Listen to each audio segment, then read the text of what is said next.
সবাইকে স্বাগত দীপ্ত সংবাদে, সাথে রয়েছে দোলা ডলরেস। শুরুতেই জানাবো সংবাদ শিরোনাম। রাত পোহালেই উদযাপিত হবে পবিত্র ঈদুল আজহা। পশুর হাটে চলছে শেষ মুহূর্তের কেনা বেচা। ঢাকার গাবতলী হাটে এখনও অসংখ্য গরু, ক্রেতার সংখ্যা কম। এবারের ঈদে কোরবানি হচ্ছে না ডোনাল্ড ট্রাম্প নামের মহিষ। স্বরাষ্ট্র মন্ত্রণালয়ের হস্তক্ষেপে পুলিশ আলোচিত পশুটি প্রাণী সম্পদ মন্ত্রণালয়ে হস্তান্তর করেছে।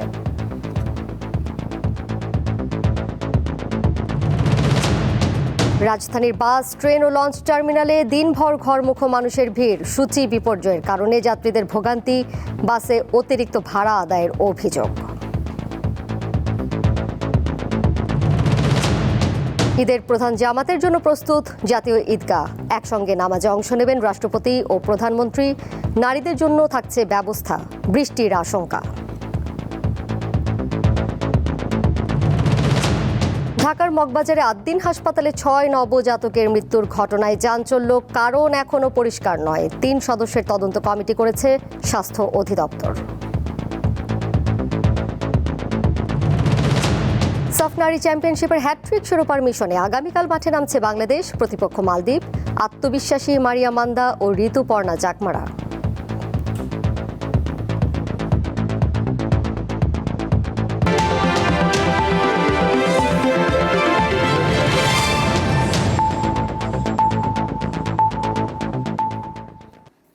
রাত পোহালেই পবিত্র ঈদুল আজহা, তাই রাজধানী সহ সারা দেশের পশুর হাটে চলছে শেষ মুহূর্তের কেনাকাটা।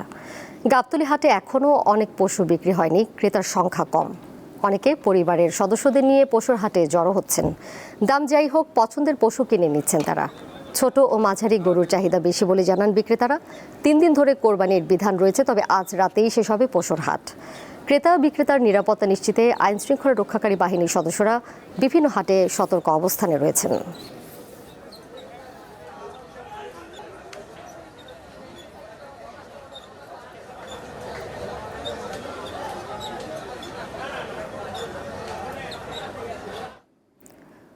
কোরবানির পশুর হাটের আরও খবর নিয়ে রাজধানীর গাবতলী থেকে এই মুহূর্তে আমার সাথে সরাসরি যুক্ত হয়েছেন সহকর্মী মাহিদুর রহমান। মাহিদুর, ঠিক এই মুহূর্তে ক্রেতা সমাগম কেমন দেখছেন এবং শেষ মুহূর্তে পশুর দাম কেমন? যেটি বলছিলাম খবরেই যে অসংখ্য গরু এখনো অবিকৃত রয়ে গেছে, এর কারণ হিসেবে কি বলছেন খামারি ব্যাপারীরা?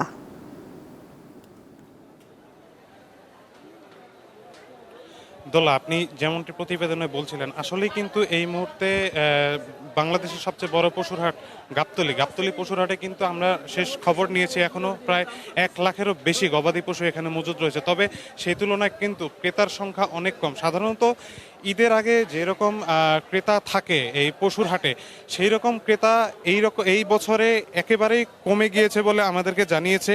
আর গরুর দাম নিয়ে যদি আমি বলি, শুধু গরু নয়, যে কোনো গবাদি পশুর দাম নিয়ে আমি যদি একটু বলি যে তাহলে এখানে প্রায় বড় গরু বিক্রি হয় না বললেই চলে। হঠাৎ দেখা যায় যে কয়েকটি বড় গরু বিক্রি হচ্ছে। এখানে সাধারণত ঈদের আগে যারা গরু কেনে, যাদের সাধারণত গরু রাখার জায়গা নেই শহরে, তারাই সাধারণত ঈদের আগে এখানে গরু কেনে। তবে এখানে আমি যেটা বলতে চাই যে আগামীকাল সারা দেশে যে উদযাপিত হবে পবিত্র ঈদুল আজহা, আর আজ ঈদের আগের শেষ দিন, স্বাভাবিকভাবেই কোরবানির পশুর হাটগুলোতে এখন শেষ মুহূর্তের তুমুল ব্যস্ততা থাকে।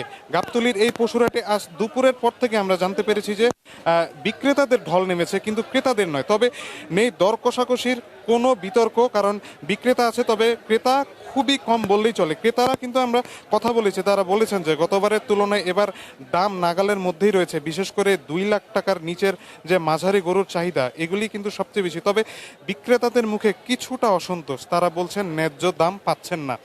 আমি আপনাকে এবং দর্শককে জানিয়ে রাখি যে এই হাটে এখনও ক্রেতা সমাগম খুবই কম। অন্যান্য ঈদে বিশেষ করে শেষ দিনে ক্রেতাদের যেমন সমাগম দেখা যায়, এবার কিন্তু তার ভিন্ন চিত্রে আমরা দেখছি। আপনারা দেখতে পাচ্ছেন দেশের বিভিন্ন প্রান্ত থেকে, বিশেষ করে কুষ্টিয়া, পাবনা, সিরাজগঞ্জ, চুয়াডাঙ্গা এসব জেলা থেকে বেশি খামারিরা কিন্তু বাহারি সব পশু নিয়ে এখনও এখানে অপেক্ষা করছেন। তারা কিন্তু অধিকাংশই অলস সময় পার করছেন, ক্রেতার আশায় কিন্তু বসে আছেন। ক্রেতাদের মানসিকতা নিয়ে যদি আমি একটু বিশ্লেষণ করি, তবে দেখা যাচ্ছে যে অধিকাংশ ক্রেতাই কিন্তু ঝুঁকছেন মাঝারি কিংবা ছোট আকারের পশুর দিকে। 1 লাখ থেকে 2 লাখ টাকার মধ্যে যে গরুগুলো রয়েছে সেগুলোর চাহিদা সবচেয়ে বেশি। এই বাজেটের ক্রেতার দাম নিয়ে মোটামুটি সন্তোষ প্রকাশ করেছে। তারা বলছেন যে গতবারের চেয়ে কিন্তু দাম খুব একটা বাড়েনি। তবে ক্রেতা ও বিক্রেতারা বলছিলেন যে শেষ দিনের হাটের এই মুহূর্তে সবচেয়ে বড় চ্যালেঞ্জ ছিল আজকের যে আবহাওয়া। সকাল থেকে যে মুষলধারে বৃষ্টি হয়েছে তা কিন্তু এই হাটের ভেতরের পরিবেশকে বেশ নাজুক করে তুলেছে। পুরো হাট কিন্তু এখন কাদা এবং পানিতে সয়লাব। তবে আজ রাত যত বাড়বে বেচাকেনা আরও জমজমাট হবে এবং শেষ মুহূর্তে বিক্রেতারা হয়তোবা কিছুটা দামের আশা তারা করছেন। আমরা যতটুকু তাদের সাথে কথা বলে জানতে পেরেছি যে ক্রেতা এবং বিক্রেতা উভয় আশা করছেন যে আজকে শেষ মুহূর্তে অর্থাৎ আগামীকাল ঈদের নামাজের আগ পর্যন্ত কিন্তু সাধারণত এখানে বেচা বিক্রি হয়। অনেক ক্রেতা কিন্তু সেটাই আশা করছে যে তারা ঈদের নামাজের আগ পর্যন্তই এখানে অপেক্ষা করবেন এবং শেষ পর্যন্ত যদি তাদেরকে লস করেও পশু বিক্রি করতে হয় তাহলে তারা সেটাই করবেন। তো আপাতত গাবতলী পশুরহাট থেকে আমার কাছে এই ছিল সর্বশেষ অবস্থা। দোলা। মাহিদুর, ধন্যবাদ আপনাকে। গাবতলীর পশুরহাটের খবর জানছিলাম সহকর্মী মাহিদুর রহমানের কাছ থেকে। মেট্রো রেলের উত্তরা স্টেশনের নিচে কোরবানির পশুর হাট বসিয়েছিল একটি মহল। পুলিশ ও সিটি কর্পোরেশন অভিযান চালিয়ে এই হাট তুলে দেয়। এই ঘটনা কিভাবে দেখছেন সাধারণ মানুষ, উঠে এসেছে আজকের জনতার কথায়। আমরা যে স্থানটিতে দাঁড়িয়ে আছি উত্তরা মেট্রো স্টেশনের ঠিক নিচের এই সড়কটিতেই বসেছিল কোরবানির পশুর হাট। 1000 কোটি টাকার মেট্রো রেল আর ঠিক তার নিচেই কোরবানির পশুর হাট। এ নিয়ে সচেতন মহলে শুরু হয় তীব্র সমালোচনা। সেই সমালোচনার মুখেই ঢাকা মেট্রোপলিটন পুলিশ ও ঢাকা সিটি কর্পোরেশনের বিশেষ অভিযানে কোরবানির পশুর হাটটি মেট্রো স্টেশনের নিচ থেকে সরে গেলেও এই বিষয়ে কি বলছেন সাধারণ জনগণ, শুনবো তাদের কথা। সুন্দর একটা প্রজেক্ট, এটাকে এইভাবে নষ্ট করে ফেললে তো ঠিক হবে না। স্টেশনের জায়গাটা বেছে নেওয়া কোনো মতেই ঠিক হয় নাই। নির্ধারিত জায়গার বাইরে বাজার এক্সটেন্ড করা উচিত হয় না। ডেফিনেটলি অপ্রত্যাশিত নতুন কোনো ঘটনা। এখন উপযুক্ত অথরিটি যেই ডিসিশন নিবে এটাকে খুব তাড়াতাড়ি রোধ করতে পারলে ভালো, কারণ প্রতিবার যেন আমরা এইসব চেহারা না দেখি। এইভাবে রাখলে আসলে আমাদের জন্য এটা খুবই খারাপ একটা জায়গা, কারণ এতগুলো টাকা খরচ করে এই যে এই স্টেশনগুলো তৈরি করছে, কিন্তু এইগুলো যে পরিবেশটা যে নষ্ট হয়ে যাইতেছে এটা আসলে কাম্য নয়। এটা আমাদের যে কর্তৃপক্ষ যদি সুদৃষ্টি দেয় আসলে এটা করা সম্ভব, কিন্তু কারো তো আসলে কোনো ভ্রুক্ষেপ আছে কিনা আসলে আমরা তো ওইভাবে বুঝতে পারতেছি না। এখানে তো জায়গাটা পরিবর্তন করাটাই উত্তম হতো। যেহেতু মেট্রো রেলের নিচে মানুষের চলাচলের একটু ঘটে, এখানে না করাটাই ভালো।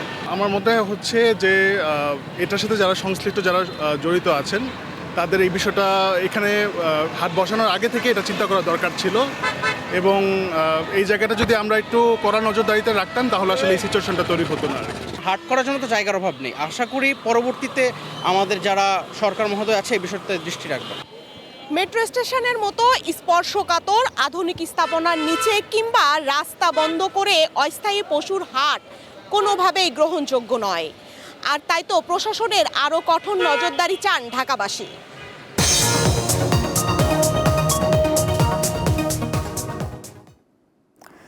ডোনাল্ড ট্রাম্প নামের মহিষটি এবারের ঈদে কোরবানি হচ্ছে না। স্বরাষ্ট্র মন্ত্রণালয়ের হস্তক্ষেপে পশুটিকে আবারও লালন পালন করা হবে। আজ কেরানীগঞ্জের জিঞ্জিরার ইসলামপুর থেকে মহিষটি বিকেল 5:30টার দিকে কেরানীগঞ্জ মডেল থানায় নিয়ে যাওয়া হয়। থানার ডিউটি অফিসার মোহাম্মদ বারেক দীপ্ত টিভিকে জানান, অ্যালবিনো জাতের মহিষটিকে ফেরত আনা হয়েছে। বিরল প্রজাতির এই পশুটিকে প্রাণী সম্পদ মন্ত্রণালয়ে হস্তান্তর করা হয়েছে। নারায়ণগঞ্জের একটি খামারে ডোনাল্ড ট্রাম্প নামের আলোচিত এই মহিষটি লালন পালন করা হয়। কেরানীগঞ্জের এক ক্রেতার কাছে এটি বিক্রি করা হয়েছিল।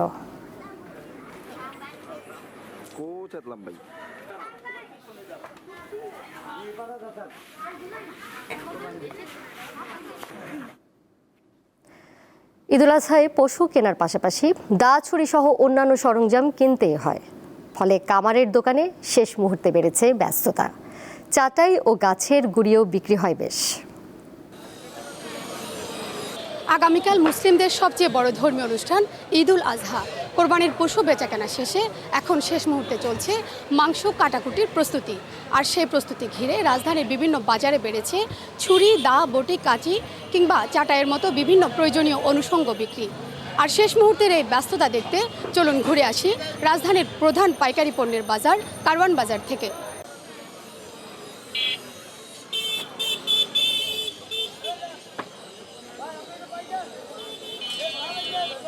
আমরা এই যে গরু কাটাকাটির জন্য মানে খাইটা কিনলাম, অনেক দাম বেশি, পার পিস 600 টাকা করে চাই, ঠিক আছে। আগে 250-300 টাকা ছিল।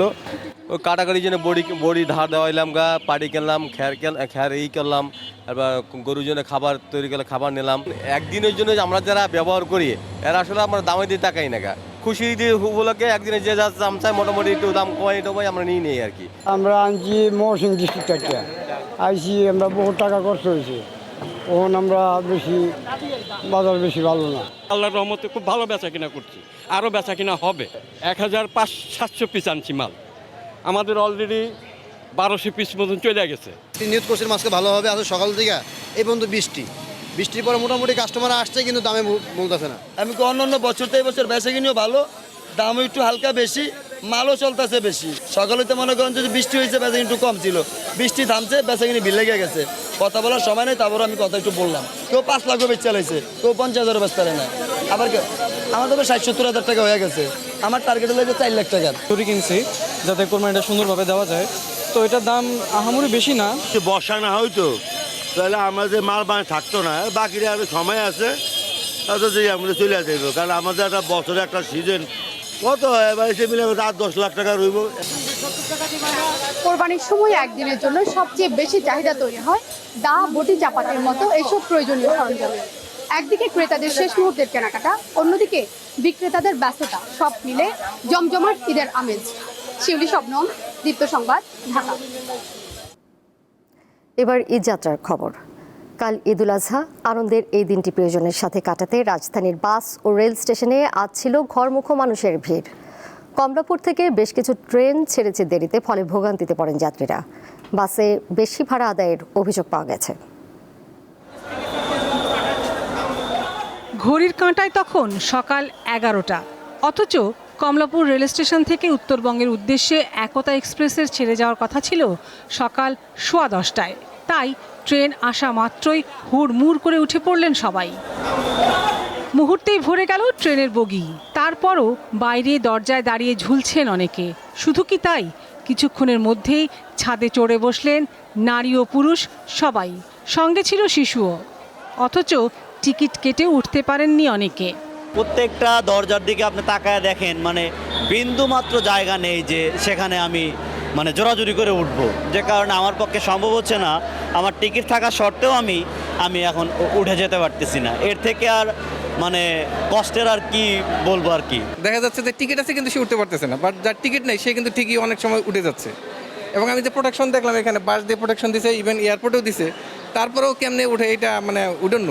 বুধবার বেশ কিছু ট্রেন দেরিতে ছেড়েছে, তারপরও বাড়ি যাওয়ার আনন্দে ভাটা পড়েনি।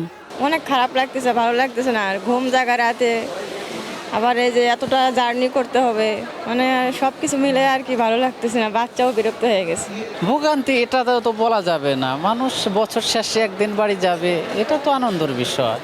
নিষেধ করার পরও ট্রেনের ছাদে যাত্রী ওঠার বিষয়ে নিজেদের অপারগতার কথা স্বীকার করেছে কর্তৃপক্ষ।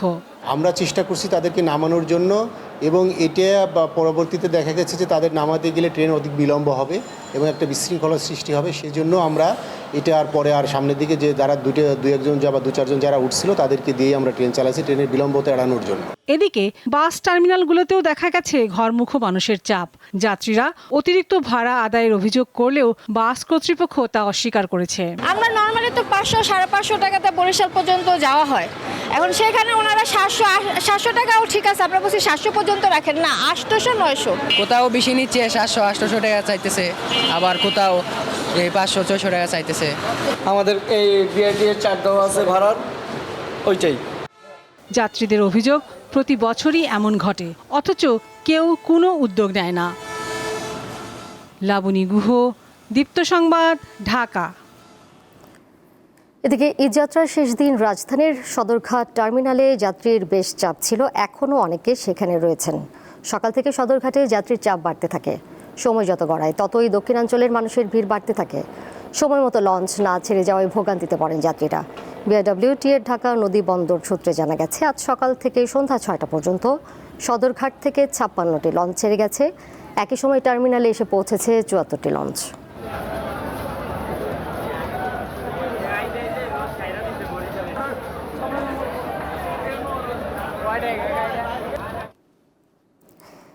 এ বিষয়ে আরও খবর জানবো। আমার সাথে সহকর্মী সোহাগ আহমেদ যুক্ত হয়েছেন এই মুহূর্তে। সোহাগ, আপনি তো সেই বিকাল থেকে আমাদেরকে সেখানকার খবর জানাচ্ছিলেন, যাত্রীদেরকে তো দীর্ঘ সময় অপেক্ষা করতে হয়েছে। শিডিউল বিপর্যয় কি কিছুটা কমলো কিনা জানাবেন, এবং তারা কি বলছেন? আপনি জানেন যে আসলে প্রতি বছর ঈদুল ফিতর এবং ঈদুল আজহায় কিন্তু দক্ষিণাঞ্চলের মানুষ এই লঞ্চে করে তারা তাদের দেশের বাড়িতে গিয়ে তারা এই ঈদ পালন করে থাকে।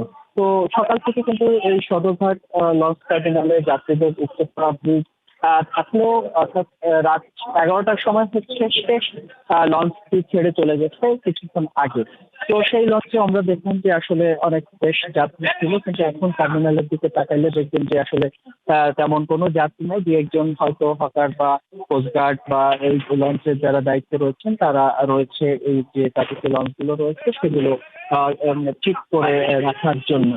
তো এখন আপনি দেখেন যে আসলে পুরা টার্মিনালটা ফাঁকা রয়েছে, যেহেতু 11টা পর্যন্ত হচ্ছে বরিশালের অর্থাৎ ভোলার যে শেষ লঞ্চটি ছিল সেটি, আর সন্ধ্যা 7টা নাগাদ পটুয়াখালীর যে লঞ্চ ছিল সেটি ছেড়ে গিয়েছে, এবং রাত 8টা সাড়ে 8টার দিকে হচ্ছে সর্বশেষ বরিশালের যে লঞ্চ চলাচল করে সেগুলো ছেড়ে গিয়েছে। অর্থাৎ বলা যেতে পারে যে টার্মিনালে এখন কোনো যাত্রীদের যাতায়াতের কোনো সুযোগ নেই, সেই সাথে কোনো যাত্রী এখানে আসলে চলাফেরার কোনো সুযোগ নেই। এখন শুধুমাত্র কোস্টগার্ড এবং যারা আইন শৃঙ্খলা বাহিনী এই সদরঘাটের যে টার্মিনাল দায়িত্বে রয়েছে শুধু তাদেরকে দেখা যাচ্ছে, আর কিছু হকার বা লঞ্চের যে শ্রমিকরা রয়েছে তারা ছাড়া টোটাল এই টার্মিনালে আর কাউকে দেখা যাচ্ছে না। দোলা, সোহাগ, আপনাকে ধন্যবাদ।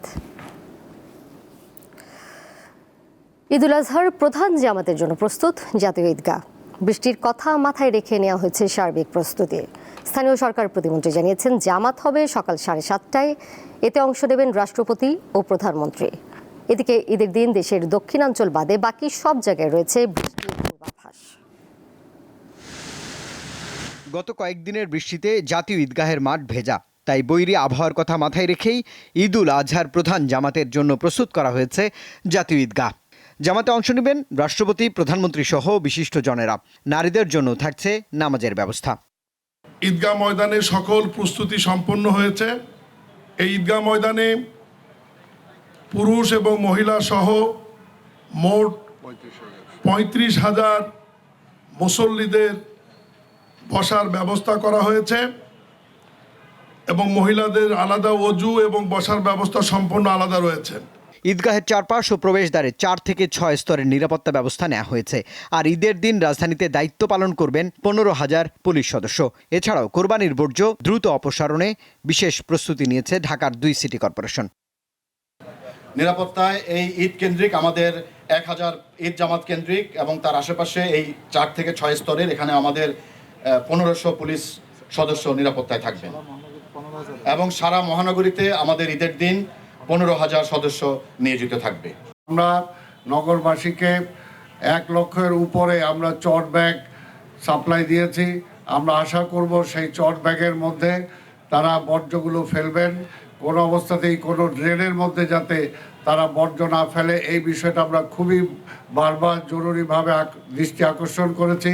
তবে দুঃসংবাদ জানিয়েছে আবহাওয়া অফিস, ঈদের দিন দেশের বেশিরভাগ জায়গাতেই রয়েছে বৃষ্টির পূর্বাভাস। যেখানেই বৃষ্টি শুরু হবে মোটামুটি 30 মিনিট থেকে 1 ঘন্টা সর্বোচ্চ এই সময় ধরে বৃষ্টি হতে পারে। এটা ক্রমান্বয়ে এমন হতে পারে যে রাজশাহী, পাবনা, বগুড়া, তারপরে হচ্ছে টাঙ্গাইল, ময়মনসিংহ, সিলেট এইসব অঞ্চলে যেতে পারে, এবং ঢাকাতেও হতে পারে। এমনকি ঈদের পরের 2 দিন বৃষ্টিপাতের পরিমাণ আরও বাড়বে বলেও পূর্বাভাসে জানানো হয়েছে। রুবায়েত হাসান, দীপ্ত সংবাদ, ঢাকা। দেশবাসী সহ বিশ্বের সব মুসলমানকে পবিত্র ঈদুল আজহার শুভেচ্ছা জানিয়েছেন প্রধানমন্ত্রী তারেক রহমান। আজ এক ভিডিও বার্তায় সমগ্র মুসলিম বিশ্ব ও মানব জাতির জন্য শান্তি কামনা করেন তিনি। বাংলাদেশ সহ বিশ্ব মুসলিমের প্রতি পবিত্র ঈদুল আজহার শুভেচ্ছা। দল মত ধর্ম বর্ণ নির্বিশেষে দেশবাসীকে পবিত্র ঈদের শুভেচ্ছা জানাই। ঈদ মোবারক। কোরবানি শুধু পশু জবাই নয়, বরং লোভ লালসা, হিংসা, বিদ্বেষ আর মনের পশুত্বকে পরাভূত করার দীক্ষা গ্রহণের মধ্যেই নিহিত রয়েছে কোরবানির মাহাত্ম্য ও তাৎপর্য। কোরবানির পশুর রক্ত ও বর্জ্য পরিষ্কারের ব্যাপারে পরিচ্ছন্নতা কর্মীদের সহায়তা করুন দয়া করে। যথাসম্ভব নিজেরাও পরিচ্ছন্নতা অভিযানে অংশ নিন সম্ভব হলে, যাতে কোরবানির দিনই সংশ্লিষ্ট স্থানগুলো পরিষ্কার পরিচ্ছন্ন করে ফেলা যায়। এবারে অন্য প্রসঙ্গ। রাজধানীর মগবাজারে ৮ দিন হাসপাতালে ৬ নবজাতকের মৃত্যু হয়েছে। তবে ঠিক কী কারণে এই ঘটনা তা এখনও পরিষ্কার নয়। ঘটনা তদন্তে ৩ সদস্যের কমিটি গঠন করেছে স্বাস্থ্য অধিদপ্তর। ৭২ ঘন্টার মধ্যে দেওয়া হবে প্রতিবেদন।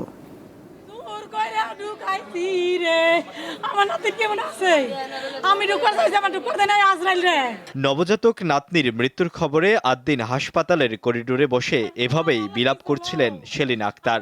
বিদেশে থাকা ছেলেকে কি জবাব দেবেন সে কথাই বলছেন বারবার। মারা গেছে, আমি খবর জানলাম তাই ১ ঘন্টা বেশি হয়ে গেছে না, ১ ঘন্টা বেশি হয়ে গেছে, আমি খবর শুনছি, আমার জানাই না। বুধবার সকালে হাসপাতালের ২য় তলায় পোস্ট অপারেটিভ ওয়ার্ডে ৬ নবজাতকের মৃত্যু হয়। এসির গ্যাস লাইনে লিকেজ বা অন্য কোনো যান্ত্রিক ত্রুটির কারণে এই ঘটনা ঘটে থাকতে পারে বলে ধারণা করছে পুলিশ। স্বজনদের অভিযোগ, রাতে নার্সদের ডাকা হলেও তারা আসেননি। ডাক্তার পায় না পরে এখানে ওখানে গিয়ে পরে এসে থেকে মারা গেছে। তোমরা সে মতন আমি না আসে কই বুয়া দেখেন তোমার বাচ্চাটা সব ঘুরে যাইতেছে এম করে কি লিখে বাচ্চাটা কয় না কিছু না, তুমি এম করো না। গেছে যায় আমার মেয়ের ডোজ দিয়ে আয় পড়ছে, তাও আয় অভিনের ডোজ দেওয়াইছে, আমি সেটার বলছে বাচ্চার কিছু কয় নাই, দেখাও নাই, কিছু কয়ও নাই। তবে নিজেদের পক্ষে সাফাই গিয়েছেন হাসপাতাল কর্তৃপক্ষ। ৬টার সময় একসাথে ৬টা বাচ্চা, তখনই কিন্তু রোগীর লোকজন এবং নার্স সহ সবাই মিলে এনআইসিইউতেই নিয়ে গেছে। এসি লিকেজ ছিল কি না ছিল এই বিষয়টা কিন্তু এখনো তদন্ত করে বের করতে হবে। আমরা কিন্তু আমাদেরকে সুযোগ দিতে হবে এবং ফরেনসিক টিম এসেছে, তারা এই বিষয়টা দেখবে। দুপুরে হাসপাতাল পরিদর্শন করেন স্বাস্থ্য অধিদপ্তরের মহাপরিচালক। জানান আগামী ৭২ ঘন্টার মধ্যে প্রতিবেদন দেবে তদন্ত কমিটি। অথবা যে কোনো কারণেই হোক ওইখানের যে পরিবেশ একটি সাফোকেটিভ পরিবেশের মতো আমরা পেয়েছি, যে ওখানে আসলে এসি এমনভাবে ছিল যে এসিটি বন্ধ করলে ওখানে আর কোনো ভেন্টিলেশনের কোনো ব্যবস্থা নেই। এরকম একটি পরিস্থিতির মধ্যে এই শিশুরা এখানে যে সেবার জন্য এখানে ছিলেন, এরকম একটি পরিস্থিতিতে আমরা ভোরবেলায় ক্রমান্বয়ে ৬ জন শিশুকে আমরা হারিয়েছি। এদিকে যেখানে নবজাতকদের মৃত্যু হয়েছে সেখানে অপরিষ্কার পরিবেশ উঠে এসেছে দীপ্ত টিভির ক্যামেরায়। আলোয়ান খান, দীপ্ত সংবাদ, ঢাকা। ১৪ বছর পর আবারও এভারেস্ট চূড়ায় উড়ল বাংলাদেশের পতাকা। আজ ভোরে সেখানে বাংলাদেশের পতাকা ওড়ান নারী অভিযাত্রী নুরুন নাহার নিম্মি। খবরটি নিশ্চিত করেছে Bangla mountaineering and trekking club. নিজেদের ফেসবুক পেজে তারা নুরুন নাহার নিম্মিকে অভিনন্দন জানিয়েছেন। ১১ এপ্রিল ঢাকা থেকে নেপালের উদ্দেশ্যে রওনা দিয়ে লুকলা হয়ে এভারেস্ট বেস ক্যাম্পে যান নিম্মি। ৫০ দিনের অভিযান শেষে আজ নেপাল সময় ভোর ৫টা ২৪ মিনিটে এভারেস্টের চূড়ায় পা রাখেন তিনি। এর আগে ২০১২ সালের ১৯ মে প্রথম বাংলাদেশি নারী হিসেবে এভারেস্ট জয় করেন নিশাত মজুমদার। একই বছরের ২৬ মে শিখরে ওঠেন ওয়াসফিয়া নাজরিন।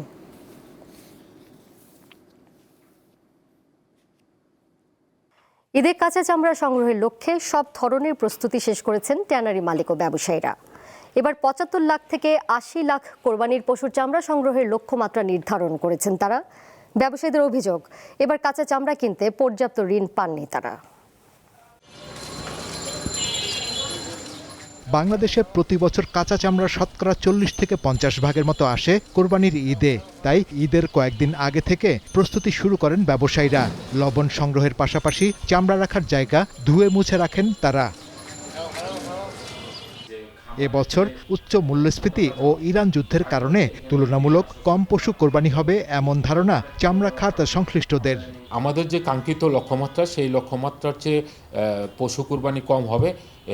এর কয়েকটি কারণ হলো মিডল ইস্টের ওয়ারের কারণে যে তেলের দাম বৃদ্ধি হয়েছে, একটা আপনার মুদ্রাস্ফীতি আপনার কিন্তু চলছে। আমরা আশা করি যে এবছর হয়তোবা 75 থেকে 80 লক্ষ পিস আপনার পশু কুরবানি হবে। রাষ্ট্রায়ত্ত ও বাণিজ্যিক ব্যাংকগুলো এবছর চামড়া ব্যবসায়ীদের 296 কোটি টাকা ঋণ দেওয়ার লক্ষ্যমাত্রা নির্ধারণ করেছে। গতবার যা ছিল 644 কোটি 50 লাখ টাকা। এই বছর ব্যাংক টাকা কম দিল তাদের, যদিও এই খাতে এই সেক্টরে 1000 থেকে 1500 কোটি টাকার প্রয়োজন। আমাদের Bangladesh hide and skin merchant অ্যাসোসিয়েশনের সকল সদস্য, নিঃস্ব সদস্য টাকাগুলো ফেরত দেওয়া হোক। এখন 110 কোটি টাকা ছিল আমাদের, এখন 95 পর্যন্ত আছে। 35% টাকাও যদি দিয়ে দেওয়া হয়, এই ব্যবসাও ঘুরে দাঁড়াবে এবং যেটা ডিজাস্টার দেখছেন, এই ডিজাস্টার থেকেও বেঁচে যাবে। এবছর ঢাকায় প্রতি বর্গফুট গরুর চামড়ার দাম নির্ধারণ করা হয়েছে 62 থেকে 67 টাকা, ঢাকার বাইরে 57 থেকে 62 টাকা। শাহরিয়ার ইমন, দীপ্ত সংবাদ, ঢাকা। ঈদের লম্বা ছুটিতে ব্যাংকগুলোর এটিএম বুথে পর্যাপ্ত টাকা রাখার নির্দেশ দিয়েছে বাংলাদেশ ব্যাংক। তবে ছুটির শুরুতেই চাহিদা মাফিক টাকা না পেয়ে হতাশ অনেকে। বিশ্লেষকরা বলছেন, গ্রাহকদের স্বার্থ রক্ষায় বাংলাদেশ ব্যাংকের নিয়মিত তদারকি ব্যবস্থা জোরদার করা উচিত। 25 মে থেকে ঈদুল আজহার টানা 7 দিনের ছুটিতে নগদ টাকা সরবরাহ যাতে ঠিক থাকে সেজন্য নির্দেশনা জারি করেছে বাংলাদেশ ব্যাংক। এ সময় সব বাণিজ্যিক bank, mobile financial service, payment service provider এবং পেমেন্ট সিস্টেম অপারেটরদের ডিজিটাল লেনদেন ও এটিএম সেবা সার্বক্ষণিক সচল রাখার নির্দেশ দেওয়া হয়েছে। এতে কড়া নির্দেশনা সত্ত্বেও রাজধানীর বিভিন্ন ব্যাংকের এটিএম বুথগুলোয় টাকার সংকট দেখা গেছে। কোনো কোনো বুথ সম্পূর্ণ বন্ধ, আবার কোথাও কোথাও বেঁধে দেওয়া হয়েছে টাকা তোলার সীমা। ওগুলাতে বিকাশ, নগদে লেনদেন এখন করা যাচ্ছে না, বড় ধরনের লেনদেন। তা আমরা ব্যাংকের বুথগুলো থাকাতে আমাদের সুবিধা হয়েছে। ঢাকা যে বাণিজ্যিক এরিয়ার আশেপাশে যে বুথগুলো আছে সেগুলো উঠানোর চেয়ে টাকা জমা বেশি পড়তেছে। তো জমা বেশি পড়ার পরিপ্রেক্ষিতে হচ্ছে টাকা নিচ্ছে না। হ্যাঁ, তো আমাদের এই জন্য এক বুথ থেকে আরেক বুথে যাওয়ার লাগতেছে, এই জন্য হয়রানিটা একটু বেশি হচ্ছে আর কি। বিশ্লেষকরা বলছেন, টানা বন্ধে যাতে গ্রাহকের কোনোভাবেই টাকার সংকট না হয় সেজন্য কেন্দ্রীয় ব্যাংকের নজরদারি জরুরি। 7 দিনের একটা ছুটি, তো এই সময়টাতে মানুষের নগদ অর্থ লাগবে, তো সেটার জন্য ব্যাংককে প্রস্তুত থাকতে হবে। প্রয়োজনে বাংলাদেশ ব্যাংকে এই সময়ে নগদ অর্থ দেওয়ার জন্য প্রস্তুত থাকতে হবে। কোরবানির পশু কেনা ও অন্যান্য খরচের কারণে কোরবানির ঈদের আগে নগদ টাকার চাহিদা থাকে বেশি, ফলে এ সময় এটিএম এর ভোগান্তিতে গ্রাহকদের উৎকণ্ঠা বেড়েছে। পেমেন্ট সিস্টেম ডিপার্টমেন্ট থেকেই নির্দেশনা থাকবে ব্যাংকগুলোর জন্য, তারপর যে সকল ব্যাংকের এটিএম বুথ আছে তাদের জন্য এবং এমএফএসগুলোর জন্য, পজ মেশিন যাদের ব্যবহার করে তাদের সবার জন্য। যেমন বলা হচ্ছে যে আমরা মাঝে মাঝে দেখতে পাই যে কোনো এটিএম বুথে যে যান্ত্রিক ত্রুটি, এটিএম মেশিনটা ভালো না। আমরা এই কথা শুনতে চাই না। মেশিনগুলি সচল থাকতে হবে, মেশিনগুলোতে পর্যাপ্ত অর্থ থাকতে হবে। এদিকে টানা ছুটিতে ব্যাংকগুলোর সব এটিএম বুথে যথাযথ নিরাপত্তা নিশ্চিতের ব্যাপারেও নির্দেশনা দিয়েছে বাংলাদেশ ব্যাংক। শাহরিয়ার ইমন, দীপ্ত সংবাদ, ঢাকা। এবারে Glow and Lovely's of women's championship 2026।